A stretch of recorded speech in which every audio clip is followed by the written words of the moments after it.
The reason why I believe she said it gave her a rush is because I've asked other girls what Tren smells like, and she said if horny had a smell, that's what it was. Considering the book I am writing regarding androgens, regarding masculine gene expression, it would be very irresponsible, very naive of me not to talk about the more interesting, exogenous, anabolic components that may be of some utility to individuals who are a little bit, well, far braver than me in that regard. Now, on that note, actually, I need to mention here that I am not encouraging you, endorsing you to do anything in this particular video. This is an exploration. This is a journey that we are going to go on together. Some really interesting theories, interesting concepts in this particular video that have some synonyms are synonymous, pardon me, with this notion that high testosterone has a tangible scent. It has a smell. So, some anecdotal ideas first and foremost, and you know my favorite place to get some of these ideas is of Reddit. This particular individual asked 2 years ago, has since been deleted, women smell high T levels. This individual starts TRT and notice that girls look at me more and talk to me more often. Like I said before, I'm not telling you to do this stuff. I'm not telling you to do this stuff. This is just a fun video. It's an interesting video, okay? I think women therefore can feel high levels of testosterone in men. Your powers of deduction, my friend, are second to none in this regard. Now, I picked out some particular comments in here that were interesting. So this first person says that they're currently on 700 milligrams a week. Now, I've always been a guy, woman, good English, good England. But recently I've started bartending. This is in the UK, cost of living crisis. And Jesus Christ, I'm like a piece of meat. So this guy's going out to the bars. He's going out, I don't know what time the bar shift starts, probably 9 p.m. to 1 a.m., 2 a.m., something like that. Obviously, he's, I'm playing maybe the straw man argument here, which is also you're in an environment where promiscuity is the motive. Why do people go to bars and clubs and things like that? Is to use other people like dildos. That's why, right? And if you're a bartender and women are coming up to you and interacting with you and you're somewhat attractive, you're not unattractive, of course, you're going to be viewed in that context, especially when alcohol is involved and some of your inhibitions are certainly low and you're acting in a more impulsive, animalistic lens, of course. But this guy's saying that he's comparing it. He's comparing it before he's taken the 700 milligrams and after. This other individual writes that I think you're referring to increased levels of androstenedione or androsterone, sex hormones released through sweating and oil production. Chemical signatures are very prevalent with higher androgen levels. So we've talked about this before. There's certainly some utility in the fact that when your testosterone is higher, it means that some derivatives of testosterone can be synthesized like androsterone and androstenedione. You can even get psychoactive effects if you buy pheromones and use them on yourself. So, of course, I've seen them before, and I think it's because I've been doing a lot of research in these areas. These cookies are following me, trying to promote all these different fragrances with pheromone derivatives. I'd be very interested if any of you guys have tried this stuff. Otherwise, maybe I'll buy some and experiment and see what that's like. And this last one really interested me, and I've got a fun video coming up, is anyone who ever has tried Tren will know 100% certainty that women can smell androgens. Okay, interesting stuff here. So Q, I found this very interesting video. Now, I do not have a TikTok, by the way. I just got posted here per a Reddit post. So I'm going to play this video now for you all. If you've been on here long enough, you've probably heard how Tren has like a smell, or the pheromones of Tren. I posted this Tren cycle transformation and I received a DM. A girl DM'd me and said, I can smell your transformation. I thought it was funny, so I laughed. And then she's like, my ex did Tren and I was able to smell it when he was on it. So I asked her to describe the Tren smell for me, if she liked it and what was the reaction to him being on versus off. She was ecstatic because I guess no one ever believes her that Tren has a smell, but she goes on to say that sometimes at the gym, she can smell it on equipment and it makes her get a rush. The reason why I believe she said it gave her a rush is because I've asked other girls what Tren smells like, and she said if horny had a smell, that's what it would smell like. But pretty much she said that it just smells like hormones. It's kind of musky, but she likes it in a good way. She didn't care that he was doing it. It was his choice, that he was kind of emotionless when he was using it, and that he was just 100% focused on training. She also went on to say that he had a stroke because he was doing way too much shit at once. So in conclusion, that's what Tren smells like. Don't do gear because it's really bad for your health, and stay safe. Don't overlook the stroke part just before you guys get any ideas. And I know you haven't maxed out your frame naturally. I know you haven't. So don't. So Trenbolone. Trenbolone is a modified form of nandrolone, a very, very potent anabolic steroid. I believe, and I don't know why this idea is fresh in my mind. I can't remember where I read this last, but it's something like 4 times more potent than testosterone. So, and of course, the risks of that are you stroke and you die. You're not going to be able to attract anybody when you die. I mean, maybe the priest or the people putting you in the ground, but that's not the kind of attraction that you want, not the reaper. So massive contributing factors to strength, aggression. However, these effects can also lead to acne, hair loss, increased body hair growth, especially in individuals genetically predisposed to those kinds of conditions already. What makes Tren very, very popular amongst bodybuilders is the non-aromatization effect, meaning that it doesn't convert to estrogen unlike other steroids. So very low risk of gun. I sound like I'm endorsing this. I'm not. I'm just giving you interesting information and maybe more entertainment value than anything.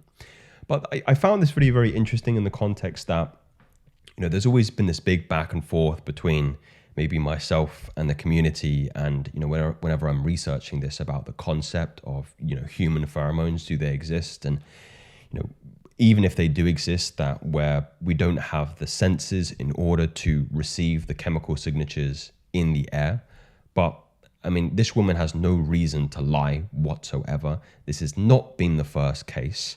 What is really interesting is the difference in how these chemicals are picked up by women comparatively to men. I didn't actually put these in the video, but as I was researching this, there were a load of guys who were talking about, using Tren, discussing Tren, whatever the case may be is.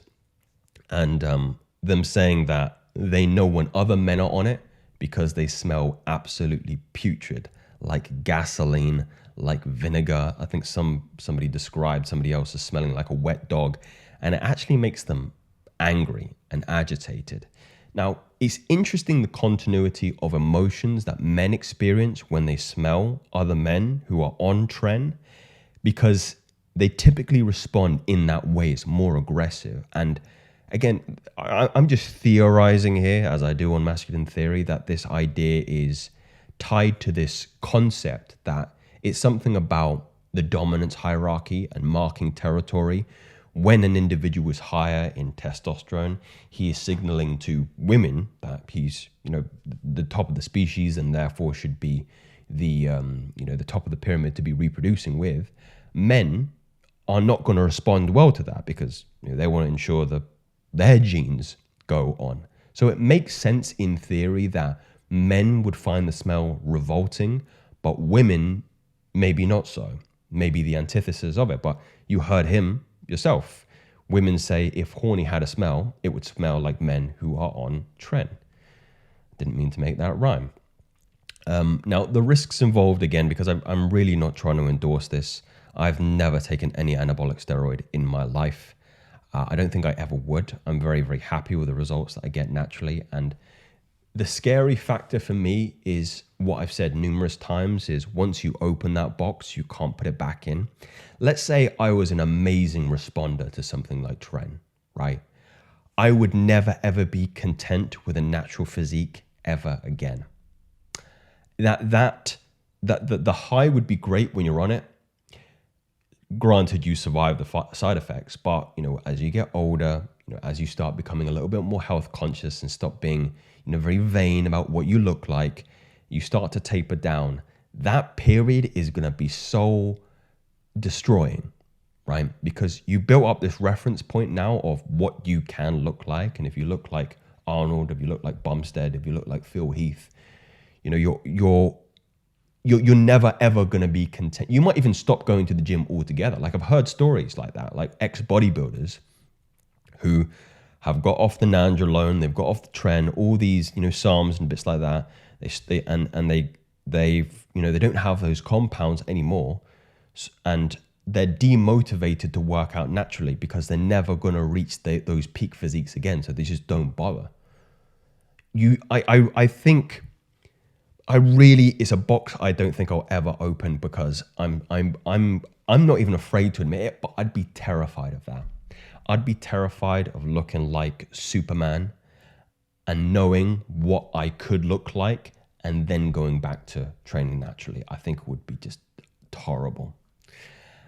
So some of the effects, beside the psychological damage that would do to you, huge cardiovascular strains. We talked about strokes. I've read stories about guys as young as 25 just blowing up their heart. Liver toxicity. These things are so toxic, so toxic. Suppression of natural testosterone. Your testosterone might not come back afterwards. Mood swing, insomnia, the Tren cough. It's a recipe for absolute disaster. I really think there's no utility in that. Of course, you can talk about TRT as you get older and talking to your general physician about that, fine, but it's not worth it. Now, some of the mechanisms in which some of these pheromones are being picked up, I also wanted to touch upon. Because Tren stimulates the CNS, it increases the production of adrenaline and thermogenesis. So you're getting very, very hot.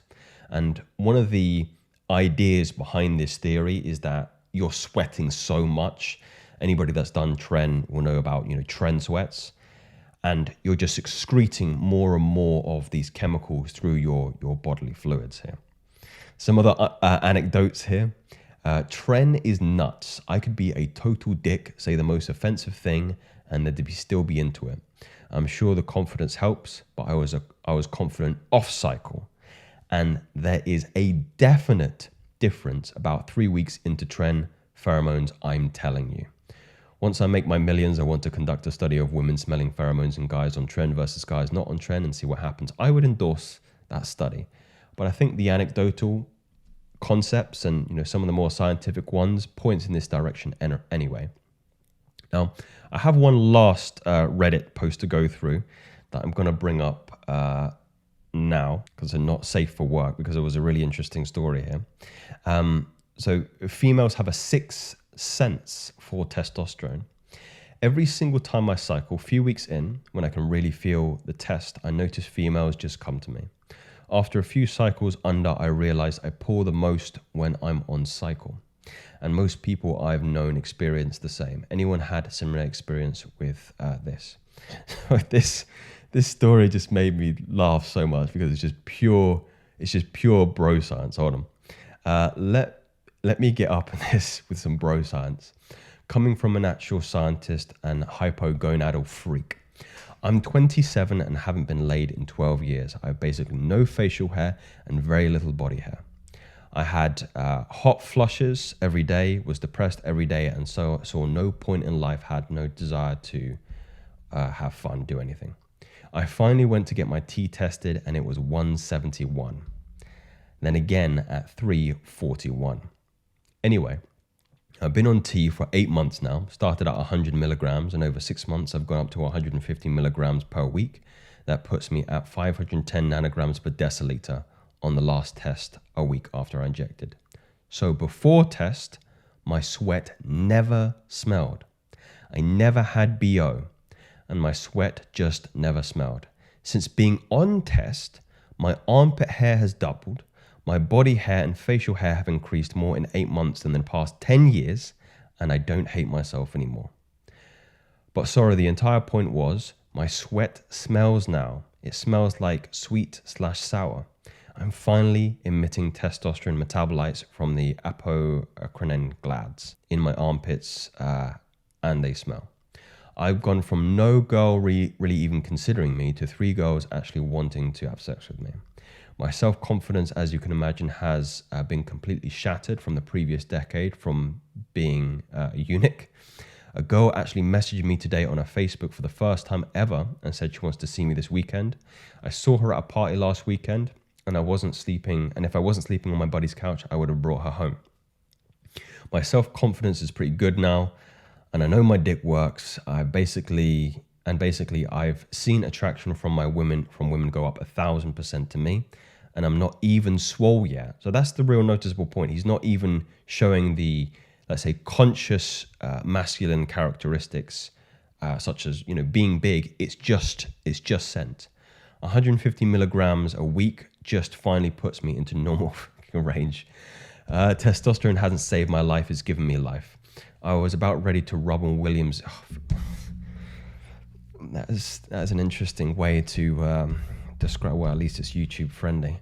But aside, my sweat smells now and I like it and girls like it. I'm thinking after I shower and get dressed now, before I go out, do a few push-ups or pull-ups, get a light layer of sweat going out there to pull in. That is not a phrase I'm ever going to be using or saying, or you hearing me say.